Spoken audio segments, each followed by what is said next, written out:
வணக்கம். நிகழும் மங்களகரமான குரோதி தமிழ் புத்தாண்டு ஏப்ரல் மாதம் 14ஆம் தேதி பிறக்கப் போகிறது. சித்திரை மாதத்தில் குரு பகவான் மேஷ ராசியில் இருந்து ரிஷப ராசிக்கு இடப்பெயர்ச்சி அடையப் போகிறார். சனி பகவான் கும்ப ராசியில் பயணம் செய்கிறார். குரோதி ஆண்டில் கிரகங்களின் மாற்றங்களால் மகர ராசியில் பிறந்தவர்களுக்கு என்ன பலன் கிடைக்கப் போகிறது என்று பார்க்கலாம். குரோதி மகரம் ராசி. மே 1ஆம் தேதி சித்திரை மாதம் 18ஆம் நாள் குரு பகவான் மேஷ ராசியில் இருந்து ரிஷப ராசிக்கு 12 ஆண்டுகளுக்கு பிறகு சென்று அமரப்போகிறார். மகர ராசிக்காரர்களுக்கு 5ஆம் வீட்டில் அமர்ந்து பூர்வ புண்ணிய ஸ்தான குருவாக பயணம் செய்யப் போகிறார் குரு பகவான்.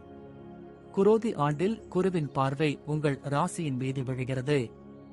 9ஆம் வீடு 11 ஆம் வீடுகளின் மீது குரு பகவானின் பார்வை விழுகிறது. குரு பெயர்ச்சி 2024. குரோதி ஆண்டின் ஆரம்பத்திலேயே குரு பகவான் ஜந்தாம் இடமான பூர்வ புண்ணிய ஸ்தானத்திற்கு வரப்போகிறார். புத்திர பாக்கியம், தெய்வ அருள், புண்ணியங்கள், காதல் என்ற ஸ்தானத்திற்கு வருகிறார். குலதெய்வ அருள் கிடைக்கும். குரோதி ஆண்டில் மகர ராசிக்காரர்களுக்கு கெட்டி மேளம் கொட்டும். ராசியை 9ஆம் பார்வையாக குரு பார்ப்பதால் புகழ், கீர்த்தி, அந்தஸ்து பெறலாம். வாடகை வீட்டில் குடியிருப்பவர்கள் புது வீடு கட்டி குடி போகலாம். பாதியிலே நின்று போன வீட்டு வேலைகள் பூர்த்தியாகி சுபகாரியம் நடக்கும். பிள்ளைகளால் பெருமை கிடைக்கும். குரு பகவானின் பார்வை உங்கள் ராசிக்கு 9ஆம் வீட்டின் மீது விழுவதால் கும்பிட போன தெய்வம் குறுக்கே வந்தது போல நினைத்த காரியம் எல்லாம் உடனடியாக நிறைவேறும். தடைகளை தாண்டி சுபகாரியம் நடைபெறும். பிள்ளைகள் விருப்பப்படி படிப்பும் அமையும். வசதி வாய்ப்பு பெருகி நிம்மதியான சூழ்நிலை கூடும். எதிர்பார்த்த பதவி உயர்வு, இடமாற்றம். புது வேலைக்கு முயற்சி செய்தவர்களுக்கு வாய்ப்புகள் கைகூடி வரும். சனி பெயர்ச்சி. சனி பகவான் உங்கள் ராசிக்கு அதிபதி. 7.5 சனியில் பாத சனி காலமாகும். இன்னும் ஓராண்டு காலத்திற்கு குடும்பஸ்தானத்தில் சனி இருப்பதால் வாக்கிலும் நாக்கிலும் கவனம் தேவை. பேசும் வார்த்தைகளில் நிதானம் அவசியம். தன வருமானமும் லாபமும் கிடைக்கும்.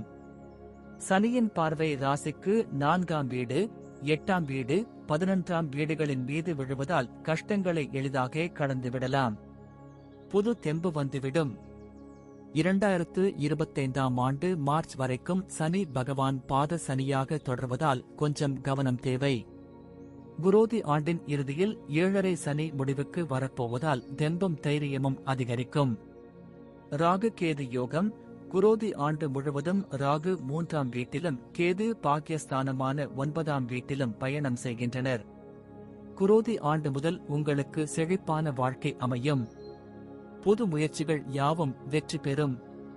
தேவைகள் பூர்த்தியாகும். உங்களுடைய நீண்ட கால கனவுகள், லட்சியங்கள் நிறைவேறும். குடும்பத்தில் நீண்ட நாள் இருந்த பிரச்சனைகள் தீரும். பாக்கியஸ்தானத்தில் மோட்சத்தை கொடுக்கக்கூடிய கேது பயணம் செய்வதால் இதுவரை தடைப்பட்டு வந்த காரியங்கள் எல்லாம் இனி தடையில்லாமல் நடைபெறும். மாணவர்களுக்கு படித்த படிப்புக்கு ஏற்ற நல்ல வேலையும் கை நிறைய சம்பளமும் கிடைக்கும். குரோதி ஆண்டில் மகர ராசிக்காரர்களுக்கு அற்புதங்கள் ஏற்படப் போகிறது. அனுபவிக்க தயாராகுங்கள். நன்றி. வாழ்க வளமுடன்.